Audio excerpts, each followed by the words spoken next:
Story का title है the hunted night. ये स्टोरी स्टार्ट होती है अमेरिका में। हस्बैंड वाइफ रहते थे, लेकिन जो उसका बेबी थी वो सीईओ थी वो कंपनी की, लेकिन उसका अफेयर चल रहा था। वो असिस्टेंट था, उसका अफेयर चल रहा था।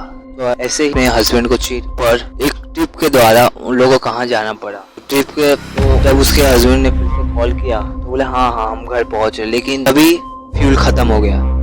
अब फ्यूल बढ़ाने के लिए उन लोग एक फ्यूल पंप ढूंढ रहे थे। फ्यूल पंप दिख गया, स्टोर के बाजू में था। जैसे ही वो लेडी स्टोर के अंदर घुसती है, उसको कुछ सामान भी लेने का था, तो उन लोगों ने फ्यूल बढ़ाया और स्टोर के अंदर सामान वामान लेने जा रहे थे सुबह के लिए। लोग का फ्लाइट थी ना, लोग ये वेफर सब दे रहे। जैसे ही उसने लिया वैसे एक गोली उसके शोल्डर पे जाके लगी। तो वो देखती है, जैसे उसके शोल्डर पे गोली लगती है वो गिर जाती है। उसके बाजू में देखती है एक डेड बॉडी। जैसे कोशिश कर रही आगे जाने की, तब तक कोई उसको बार बार शूट कर रहा है। समझ जाती है स्नाइपर है, तो वो अपने सेक्रेटरी से हेल्प मांगने के लिए मोबाइल लेने के लिए जाती है। जैसे ही मोबाइल लेने जाती है वैसे स्नाइपर मोबाइल पे शूट कर देता है। मोबाइल के पूरे छितरे उड़ जाते हैं, मोबाइल पूरा बिखर जाता है। तो वो एक वॉकी टॉकी देखती है, तो वॉकी टॉकी से कांटेक्ट करने की कोशिश करती है पुलिस से, लेकिन वो स्नाइपर बोलता है नहीं। तो वो लड़की बोलती है तुमने इसे क्यों मारा। ये बोली ये मेरी वाइफ है और इसने मेरे साथ ऐसे चीट किया था। तो वो सोच रही थी वो लड़की ये तो मेरी कहानी के जैसा ही है। लेकिन फिर उसके बाद उसने उसका जो पर्सनल असिस्टेंट हो रहा है वो सोचता इतना टाइम हो गया कब आएंगे इन लोग। तो अपने मैडम को ढूंढने के लिए स्टोर के अंदर जाता है, लेकिन जैसे ही मैडम बोलने वाली रहती है कि स्नाइपर है, तब तक एक गोली उसके नेक पे लगती है और वो गिर जाता है। Second story. और फिर दूसरा गोली उसके जस्ट आंखों पे लगती है और उसका असिस्टेंट मर जाता है।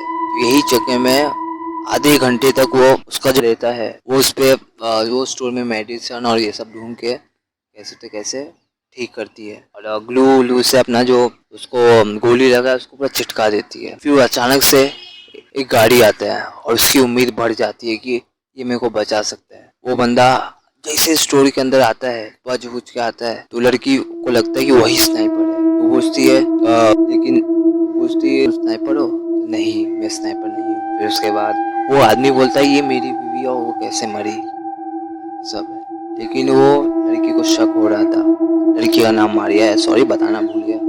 तो मारिया पूछती है कि तुम्हारी वाइफ है, तुमने ही तो मारा है क्योंकि तुमने मेरे से पहले बात किया था कि। लेकिन वो जो आदमी है उसका नाम निक रहता है, तो वो बोलता है नहीं मैंने कहाँ मारा है, ये तो मेरी वाइफ है, मैं ही देख रहा। तो वो मारिया सोचती है कि 1% चांस है मेरे बचने का। अगर मैं मोबाइल पा लूँ, अपने असिस्टेंट का मोबाइल गाड़ी में ही रह गया है और कोई वहाँ तक पहुँचेगा, बचने का चांस रहेगा। लेकिन उसको ये मालूम था चांस 99% है कि उन स्नाइपर मार देगा।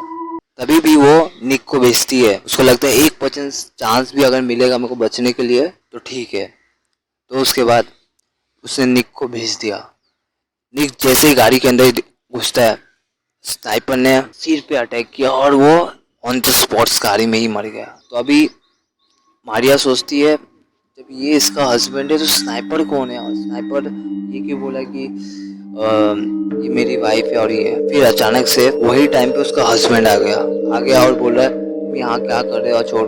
लेकिन मारिया को लगा कि तुम ही तो नहीं स्नाइपर हो। ये ट्विस्ट बढ़ते जा रहा था और बहुत रोमांचक होते जा रहा था। पता ही नहीं चल रहा था कौन स्नाइपर है और कौन क्या है। लेकिन उसका हस्बैंड आता है, पता नहीं नहीं ये वो। फिर जैसे ही गोली की आवाज स्नाइपर मारना भी छोड़ दिया था उसको, और मारिया को शक हो रहा था। जैसे ही मेरा हस्बैंड आया और गोली फायर और होना नहीं हो रहा है, ये वो मतलब सोच रही थी कैसे। फिर उसके बाद उसने पुलिस को फोन किया, उन लोग घर पे निकल गए। पार्ट 2 में मिलते हैं दोबारा। अगले स्टोरी के लिए वेट कीजिए दोस्त।